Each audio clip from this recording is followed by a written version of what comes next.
Hi, I'm Reb Myron. I'm a minister through Pathways of Light, and I've been a Course in Miracles student for 40 years. I'm going through the lessons this year as I have before, and I'm asking Jesus for clarity, and then I'm sharing from that clarity. And so let's get started. We're looking at lesson 279. Creation's freedom promises my own. The end of dreams is promised me because God's Son is not abandoned by his love. Only in dreams is there a time when he appears to be in prison and awaits a future freedom, if it be at all. Yet in reality his dreams are gone, with truth established in their place. And now is freedom his already. Should I wait in chains which have been severed for release when God is offering me freedom now? I will accept your promises today and give my faith to them. And my Father loves the Son whom he created as his own. Would you withhold the gifts you gave to me? So good news. God has not abandoned us, and he loves us. In our minds, we are prisoners. Our prison doesn't have walls, but we imagine we're trapped in these bodies, destined to suffer and die. Then we do it all over again. Even being assured by our elder brother that it's safe to leave this prison, we stay, believing that it's safer here than in some unknown existence. It makes no sense, but we do it anyway. No matter that we sit in our cell pretending to be imprisoned, we are free. We are as God created us, an extension of our Creator pretending to be a body in a world that doesn't exist. So here's Regina's tips on what is the Christ. The end of the ego is near when we view all events from the perspective of Christ's consciousness. When loving all is our natural way of being, we identify with awareness, life presence, instead of the body-mind, and we see life as the truth of everything. We can know that we're only a whisper away from the final end of the ego. How do we know this is true? The ego simply doesn't see that way. The ego is judgment and separation. So when judgment has died in us and we see everything as the same life awareness that we identify with, the ego has grown very, very weak in us. It is on its last legs, assuming we continue with the spiritual practice that brought us this far. It's important to note that some sages warn that as long as even one thought remains in the ego thought system, the ego can regain strength if we do not continue to be vigilant. And my thoughts on this. I'm given everything I need to awaken, but I must use what I'm given. I must do my part. And put simply, my part is to stop judging. If I don't judge, I don't attack or hold grievances or play the victim. All these things Jesus talks to us about are the effect of judging. This is why it's so important to love everything and accept everything without deciding with the ego mind what any of it means. What we need to know becomes apparent to us as we make room for it in our minds by letting go of the idea that we can figure it out on our own. Regina says that some sages warn us that if we hold even one ego thought, the ego can regain strength. Jesus tells us the same thing. He says that even when the mind is clear, we must be vigilant, or we will fall back into the ego thought system. These are not his words, but I can't remember where the exact passage is, but that is what he's saying. It is why I remain vigilant as ever, even though I have achieved a sense of fundamental well-being. Regina's tips on the lesson. What are you? Where do you place your faith? Abide as that, be that. In my thoughts, we're all going to awaken. We cannot prevent that, but we can slow it down. We slow it down by believing what is not true and living from those beliefs without questioning them. Regina said more in her tips, but I thought these 3 sentences summed it up beautifully. What am I? I am spirit. I am thought. I am an idea in the mind of God. I am God the Son. I am self. I am life awareness. Where do I place my faith? Sometimes I place it with the truth of my being. At times I place it in the body personality that is ego's projection and chosen home, the self. Sometimes I place my faith in the ego's ability to reason and think and decide on its own. Every day I become more dedicated and closer to placing my faith almost entirely on my true self as opposed to my ego self. And that has made all the difference. Here's an experience I had in the past that was very helpful. I've been upset about something happening in my life. The details are unimportant because I see that they are just symbolic of all the little dramas in which I participate. One drama is truly no different from the next one except in form. Sometimes a drama comes along and I watch it for a few minutes, give it to the Holy Spirit, and go on as if nothing had happened. Which is exactly true. Nothing happened. But sometimes, like now, I hold on to the drama and suffer a while. After it's over and I finally released it, I wonder why I did that. But while it's going on, I can't remember how to get free of it, or seem unable to make that decision to do so. This was frightening to me because I thought it meant that somehow maybe I could not let go. If it was up to me, and yet I was the one resisting, I was doomed. Circular thinking would keep me trapped forever. But over time, after watching this happen many times, I now understand that eventually I will come around to sane thinking only because I can stand only so much pain. I was talking to the Holy Spirit about this particular drama this morning, and I asked him why I could not get loose from this. What did I need to do?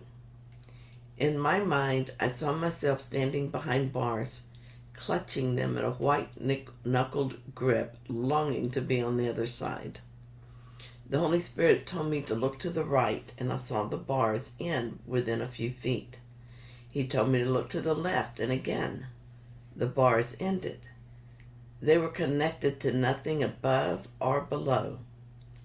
The only way they remained upright was that I was holding them in place. The reason I was holding on so tightly was to keep the bars in place. As long as I looked straight ahead at my drama and did not glance in any other direction, I could keep the illusion of being a victim in place. I asked the Holy Spirit why I do this. He reminded me that just this morning he had guided me to read something that he had given Regina.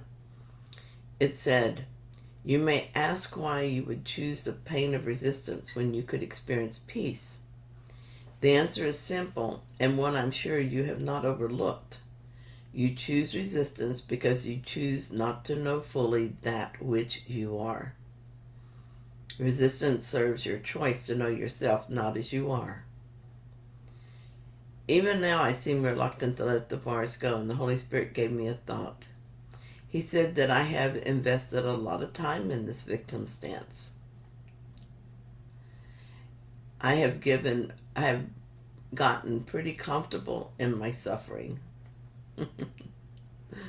But I remain both prisoner and jailer, so it's up to me to make a new choice. As I silently listened to the voice for God, I received another reminder. I am the ruler of my kingdom. I created this situation, and it is good.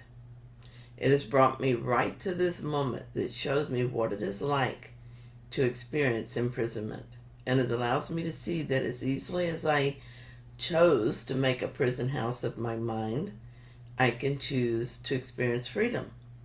Both are in the kingdom of my mind. Which do I choose? I am the maker of all that I experience. Acceptance of all that is, just as it is, allows all the resistance to melt away. I feel the knot in my stomach loosen. I feel the muscles in my jaw unclench. I no longer look at my creation, my drama, as something bad that I need to fight my way out of. It is perfect and brings me the gift of release. How can I release the energy of fear if I do not know I hold it? Or why would I want to if I did not realize how painful it is? I experience it in a way that I can see and feel. Then I recognize it as something that I do not want to choose again. And if I forget this lesson, I will set up another one to remind myself of what I no longer want. I could never be the victim of the world I see. But to know this is true, I must be willing to take full responsibility for everything that is happening in my life. And just on the other side of this acceptance is freedom. Reading what I wrote before, I am reminded of this passage in the text. The Holy Spirit has a task of undoing what the ego has made. He undoes it at the same level on which the ego operates, or the mind would be unable to understand the change. I experience the beliefs I hold in my mind, and I see that I don't like the effects of those beliefs. They do not reflect my true nature. I ask the Holy Spirit to undo the ego thought in my mind, and the mind that is now healed of this thought projects a different experience. I see the difference, and my mind understands the difference. This helps me to understand the process, and it also helps me to be less judgmental of my life. I see its purpose now, and am more grateful for the experiences, knowing they are helping me to wake up. So here's something I wrote in 2015. It is amazingly easy to get distracted from my purpose, even now that I know that purpose. Even now that I'm tired of the stories and mostly uninterested in them, it can still feel hard. Sometimes I will just notice that I'm sad, and I will wonder why. The ego scrambles to make up a story to explain the sadness, and I listen to the story and follow it to the next and the next. Or I realize it's just a distraction, a choice to remain in the prison I built to keep me separated. What I do as often as I can is to stop the storytelling as quickly as possible. I feel sadness welling up, and instead of asking the ego mind what it means, I ask the Holy Spirit. Holy Spirit never takes me into a story.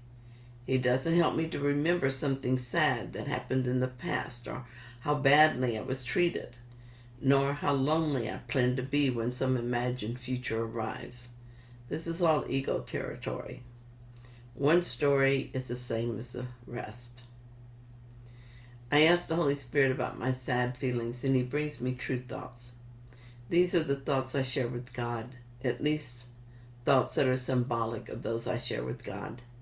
He reminds me of my holy purpose, which is to save the world and awaken us to our true selves.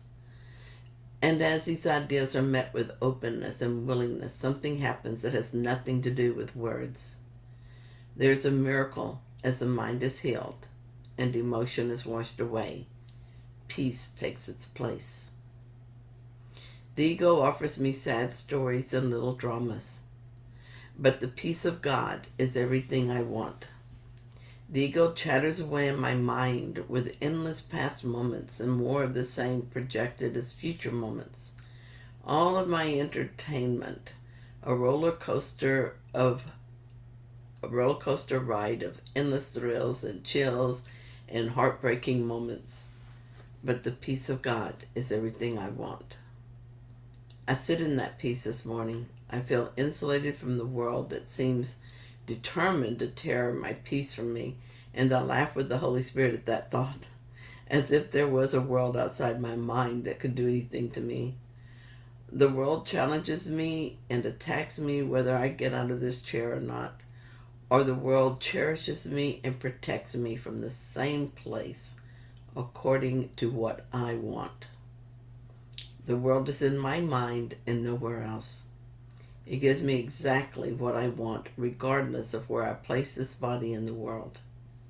In those moments of choice when I am deciding what story I'm going to experience now, I remind myself that the peace of God is everything I want. I remind myself that I'm awake if I care to throw off my imagined chains and have that experience. What I tell myself seems to be very important. So I ask the Holy Spirit to watch my thoughts with me and direct me to the truth. Thank you so much for joining me in this morning's lesson. If you found it helpful, then please like it. And if you haven't yet, please subscribe. And thanks to all of you who come here daily to share the lesson with me.